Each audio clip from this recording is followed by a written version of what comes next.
시편 25편 1절에서 22절까지 말씀을 함께 합독하시겠습니다.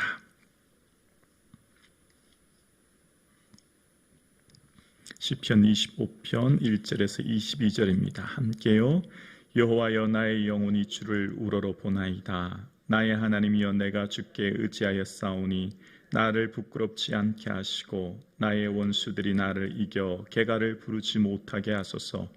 주를 바라는 자들은 수치를 당치 아니하리니와 까닭 없이 속이는 자들은 수치를 당하리이다. 여호와여, 주의 도를 내게 보이시고 주의 길을 내게 가르치소서. 주의 진리로 나를 지도하시고 교훈하소서. 주는 내 구원의 하나님이시니 내가 종일 주를 기다리나이다. 여호와여, 주의 긍휼하심과 인자하심이 영원부터 있었사오니 주여 이것들을 기억하옵소서. 여호와여, 내 젊은 시절의 죄와 허물을 기억하지 마시고 주의 인자하심을 따라 주께서 나를 기억하시되 주의 선하심으로 하옵소서. 여호와는 선하시고 정직하시니 그러므로 그의 도로 죄인들을 교훈하시리로다. 온유한 자를 정의로 지도하시며 온유한 자에게 그의 도를 가르치시리로다. 여호와의 모든 길은 그의 언약과 증거를 지키는 자에게 인자와 진리로다. 여호와여, 나의 죄악이 크오니 주의 이름으로 말미암아 사하소서. 여호와를 경외하는 자 누구냐? 그가 택한 길을 그에게 가르치리로다. 그의 영혼은 평안히 살고 그의 자손은 땅을 상속하리로다. 여호와의 인자하심이 그를 경외하는 자들에게 있으며 그의 언약은 그들에게 보이시리로다. 내 눈이 항상 여호와를 바라보면 내 발을 그물에서 벗어나게 하실 것이미로다. 주여, 나는 외롭고 괴로우니 내게 돌이키사 나에게 은혜를 베푸소서. 내 마음에 근심이 많사오니 나를 고난에서 끌어내소서. 나의 곤고와 환난을 보시고 내 모든 죄를 사하소서. 내 원수를 보소서. 그들의 수가 많고 나를 심히 미워하나이다. 내 영혼을 지켜 나를 구원하소서. 내가 주께 피하오니 수치를 당하지 않게 하소서. 내가 주를 바라보오니 성실과 정직으로 나를 보호하소서. 하나님이여, 이스라엘을 그 모든 환난에서 속량하소서. 아멘. 하나님께서 허락하신 한 주간 주님의 기쁨이 충만하기를 주의 이름으로 축복합니다. 아멘. 오늘 시편 25편은 우리 한글 성경으로는 보이지 않는 그 히브리어 성경, 그러니까 원어 성경으로 보면 이제 1절에서 22절까지 구성되어 있잖아요. 그런데 첫 번째 단어가 이제 히브리어 성경 알렙이라고 하는, 우리말로 하면 이제 기역, 니은, 디귿, 이을, 우리 이제 이렇게 한글이 시작되듯이 히브리어 성경에 지금 알렙, 베트, 김멜이라고 하는 첫 단어로 이제 시작이 되고 있는 거예요. 그래서 22개의 단어인 마지막 타우로 끝납니다. 이것을 이제 답간체라고 합니다. 시편에 일반적으로 답간체라고 해서 이런 의미가 있는 거죠. 예를 들면 기역으로 시작하는 해서 우리말로 할 때 가난한 자를 불쌍히 여기시는 하나님, 또 니은으로 하면 나는 연약하오니 나를 도와주소서, 또 디귿으로 하면 다른 모든 사람들이 주를 외면할지라도 이런 식으로 이해가 되시죠? 이제 그런 식으로 다윗이 지금 시를 썼습니다. 자, 그러면 왜 이렇게 썼을까? 왜 답관체로 이제 이 히브리어 성경의 자음을 통해서 이렇게 썼을까를 바라볼 때, 하나님, 내 인생의 시작과 내 인생의 끝은 하나님께 있습니다.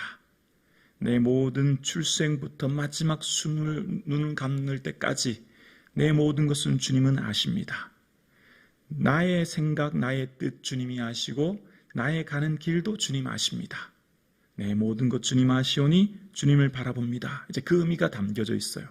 그래서 오늘 시편 25편 1절을 어떻게 시작하냐면 여호와여라고 시작하고 있죠. 여호와여. 첫 단어가 야훼라는 건데, 이것이 4절, 6절, 무슨 7절, 10절, 11절, 12절, 14절, 15절 계속 여호와를 고백합니다. 여호와는 어떤 의미일까요?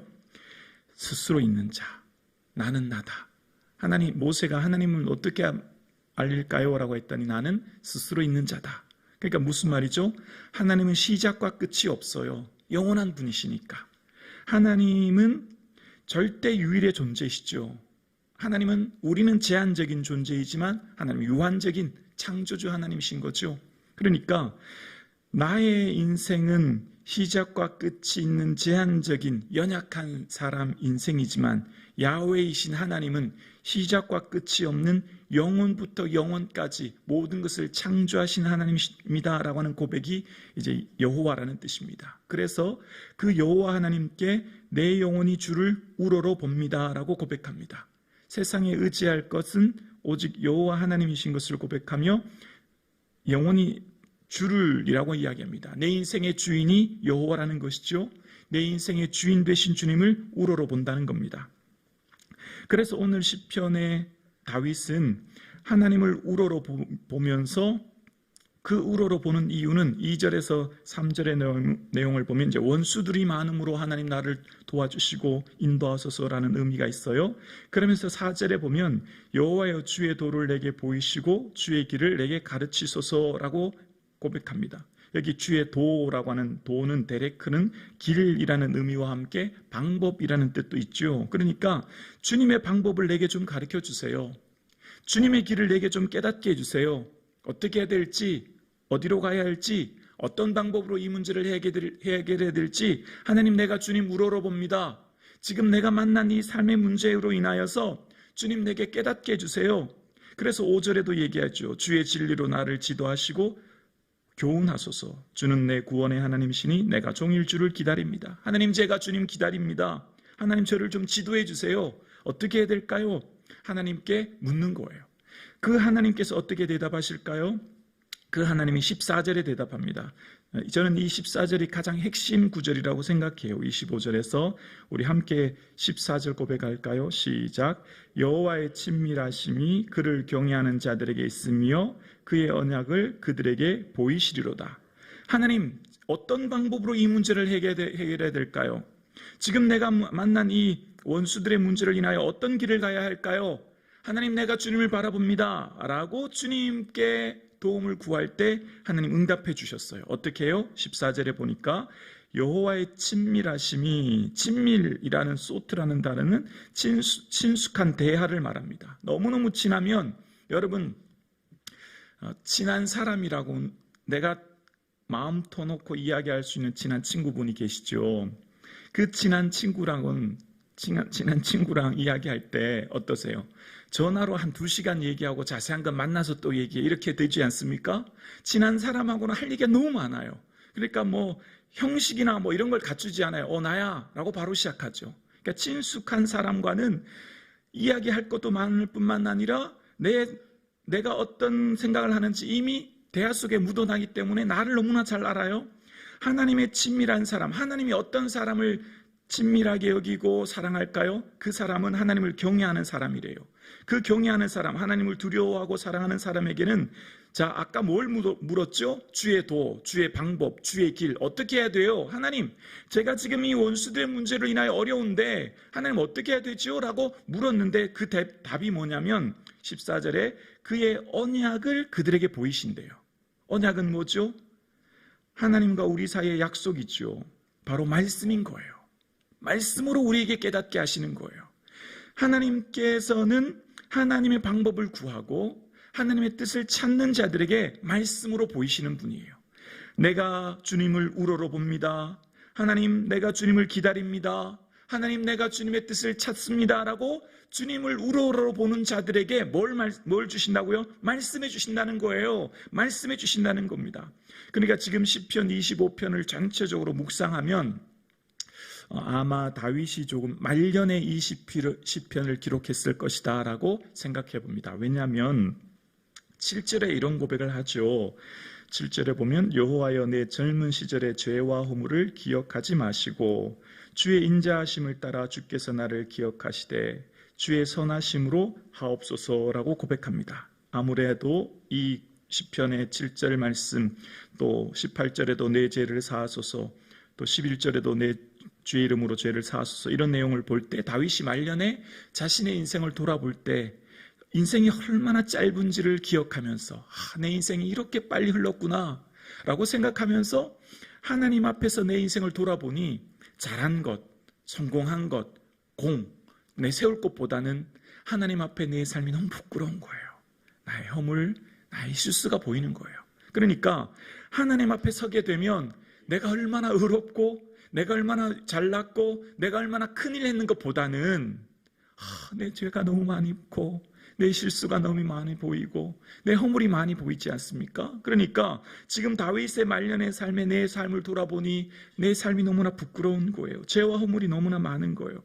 그렇게 하나님의 도우심을 구하며 바라봤던 다윗에게 하나님의 친밀하심으로 응답해 주셨고 그 말씀 가운데 깨닫게 하시는 거예요. 자, 그런데 시편 25편은 다른 시편과 조금 차이점이 있는데요. 여러분, 이전에 앞절의 시편을 묵상할 때 항상 시편의 특징이 어떻게 되었죠? 문제가 있어요. 고난이 있어요. 그럼 하나님 좀 도와주세요. 하나님 너무 힘들어요 하고 하면 시편 마지막 부분에는 응답해 주시죠. 구원해 주시고 그래서 그 구원의 하나님 어떻게 해요? 찬양해요? 경배해요. 처음에 고난의 문제를 가지고 왔을 때 하나님께 기도했더니 시편 마지막에는 구원해 주신 하나님을 찬양해요. 이게 대부분의 시편의 구성이었는데 오늘 시편의 구성은 조금 달라요. 앞에 하나님의 이름을 하나님 우러러봅니다 라고 주님을 기다립니다 고백했던 다윗에게 이제 15절 이후에 보면 15절부터 볼게요. 내 눈이 항상 여호와를 우러러보면 내 발을 그 물에서 벗어나게 하실 것이미로다. 16절이요. 주여 나는 외롭고 괴로우니 내게 돌이키사 나에게 은혜를 베푸소서. 16절부터 하나님 나는 외롭습니다. 17절에 보면 내 마음에 근심이 많습니다. 18절에 보면 곤고와 환난이 보입니다. 19절에 보면 내 원수를 보소서라고 고백해요. 그러니까 하나님의 친밀하심 가운데 언약의 말씀을 보여주셨어요. 그러면 어때요? 고난이 사라지고 근심이 사라지고 고통이 사라지고 외로움이 사라져야 될 것 같아요. 근데 그렇지 않다는 거예요. 오히려 고난이 있고 외로움이 있고 근심이 있어요. 그렇지만 그럼에도 불구하고 주님을 바라보는 거예요. 21절에 내가 주를 바라보오니. 여러분, 우리가 신앙생활 한다는 게 뭘까요? 예수님을 주로 고백하고 한평생 믿음으로 달려온 여러분 어떠세요? 주님의 말씀을 주시고 주님과 친밀한 예배의 삶을 살고 기도의 삶을 살아요. 늘 마음이 기쁘든가요? 마음의 근심이 사라지고 마음에 늘 항상 100% 완전한 기쁨, 100% 형통하고 100% 문제가 없든가요? 아니지요. 어려움이 있을 수 있어요. 고난이 여전히 닥쳐올 수 있고 내 마음에 근심이 많을 수도 있고 때로는 외로울 수도 있어요.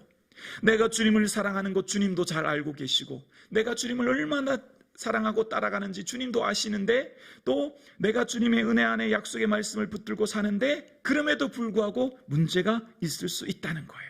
고난이 있을 수 있다는 거예요. 지금 그것을 시편은 우리에게 이야기하고 있습니다. 16절부터 19절까지의 네 가지 내용을 보면 우리가 지금 겪고 있는 모든 내용이 담겨져 있어요. 자, 그런데 그럼에도 불구하고 21절에 내가 주님을 바라보게 된다는 거예요. 주님과 친밀함 속에 있는 사람은 고난이 와도 그럼에도 불구하고 주님 앞에 나온다는 것입니다. 문제가 있고 마음에 근심이 있고 외롭지만 그래도 이 성전에 나온 거예요. 오늘 함께 예배 드리시는 사랑하는 우리 성도님 어떻습니까? 마음에 근심과 염려가 없고 문제가 없어서 이 전에 나온 게 아니잖아요. 어려움이 있어요. 문제가 있어요. 하지만 주님 제가 주님 바라봅니다라고 고백하는 줄로 믿습니다. 그렇게 주님께 바라볼 때에 첫 시작이 여호와였죠. 여호와. 스스로 있는 분, 영원하신 분, 지존하신 분. 그러니까 이 여호와 하나님에 대한 고백이 어떻게 끝나는지 볼까요? 22절 함께 고백하겠습니다. 22절이요. 시작. 하나님이여 이스라엘을 그 모든 환난에서 속량하소서. 여호와로 시작했던 그 고백이 이제 바뀌어져요. 하나님은 절대적인 힘과 권위를 가지신 분이라는 의미예요. 창세기 1장 1절 뭐죠? 태초에 누가? 하나님이 천지를 창조하시는 분이죠. 하나님이라고 하는 엘로힘은 창조주 하나님, 전능하신 하나님, 절대적인 힘과 권능을 가진 하나님인 것을 고백하는 거예요.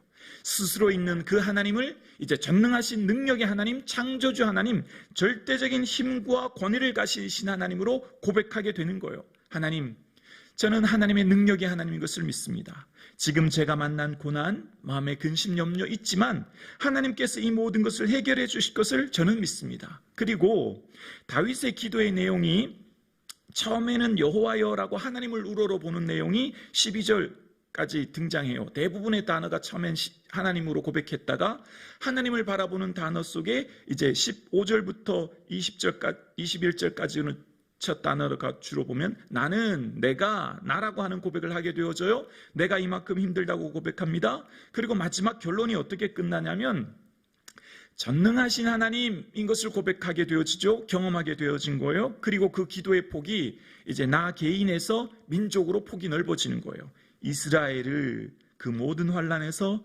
속량하소서. 나만의 하나님, 나의 고난 가운데 있는 하나님이 이제 하나님께 나아갔더니 능력의 하나님 것을 경험하게 되었고, 그 능력의 하나님을 바라봤던 다윗은 이제 이 민족, 이 백성, 이 국가 주님 의탁합니다. 이 국가를 환난에서 속량하옵소서라고 고백하게 된 것입니다. 기도의 특징이 여기 있어요. 여러분, 첫 기도의 내용은요 다 나로부터 시작해요. 내 문제가 너무나 힘들어서 하나님 앞에 나오거든요. 그런데 하나님 앞에 오래 기도하게 되면 어떻게 할까요? 우리의 시야가 열려요. 나로부터 이웃에게로, 교회로, 형제 자매로, 국가로, 민족으로 기도의 폭이 넓어지는 거예요. 이것이 바로 기도하는 자에게 주시는 은혜가 되는 것입니다. 처음에는 나의 문제를 인하여 너무나 마음이 아파 죽게 나왔지만 하나님이 주신 능력을 경험하게 되어지고, 그래서 그 기도가 이제는 기도의 폭이 넓어져서 이제 중보 기도하게 되어지고 이웃과 민족을 보게 하시는 것을 깨닫게 되어집니다. 오늘 함께 예배드리시는 사랑하는 성도님, 어떤 문제로 주님 앞에 나오셨습니까? 그 좋으신 하나님께서 언약의 말씀으로 내게 응답해 주실 것입니다. 나를 붙들고 계십니다. 그 능력의 하나님이 나와 함께 하십니다. 또한 그 하나님께서 이제 내 눈을 들어 나의 이웃과 교회와 민족을 보게 하시며 중보 기도하게 하십니다. 이것이 기도의 사명자요, 이것이 주께서 우리에게 오늘 허락하신 하나님의 말씀인 줄 알고 깨어 기도하는 저와 여러분 되기를 주님의 이름으로 축원합니다.